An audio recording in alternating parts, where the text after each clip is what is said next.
Record उत्पादन के बावजूद भी हमारे कृषि क्षेत्र में समस्याएं हैं।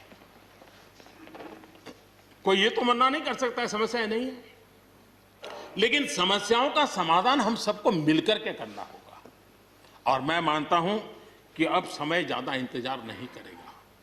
हमारे राम गोपाल जी ने बहुत ही अच्छी बात कही कि उन्होंने कहा कि कोरोना लॉकडाउन में भी हमारे किसानों ने रिकॉर्ड उत्पादन किया।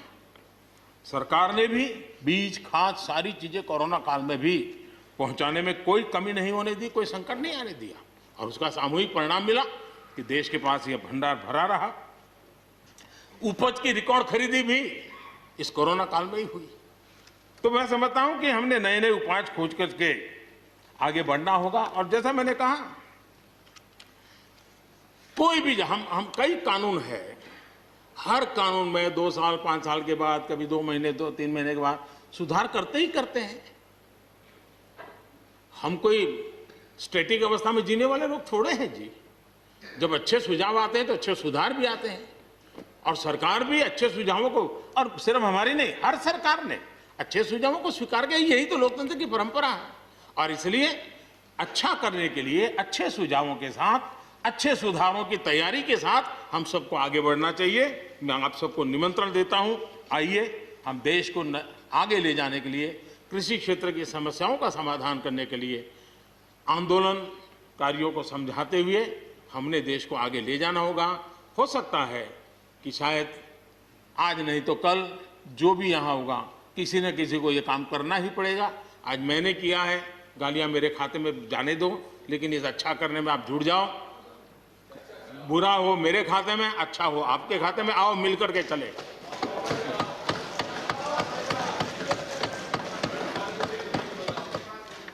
और मैं लगातार, हमारे कृषि मंत्री जी लगातार किसानों से बातचीत कर रहे हैं, लगातार मीटिंगें हो रही हैं, और अभी तक कोई तनाव पैदा नहीं हुआ है। एक दूसरे की बात को समझने का, समझाने का प्रयास चल रहा है। और हम लगातार आंदोलन से जुड़े लोगों से प्रार्थना करते हैं कि आप आंदोलन करना आपका हक है, लेकिन इस प्रकार से बुजुर्ग लोग वहाँ बैठे, ये ठीक नहीं है। आप उनको सबको ले जाइए, आप आंदोलन को खत्म कीजिए। आगे बढ़ने के लिए मिल बैठ करके चर्चा करेंगे, रास्ता खुले है। ये सब हमने कहा है। मैं आज भी इस सदन से माध्यम से भी निमंत्रण देता हूं। आदरणीय सभापति जी, ये बात निश्चित है, हमारी खेती को खुशहाल बनाने के लिए फैसले लेने का ये समय है। इस समय को हमने गंवा नहीं देना चाहिए। हमें आगे बढ़ना चाहिए, देश को पीछे नहीं ले जाना चाहिए।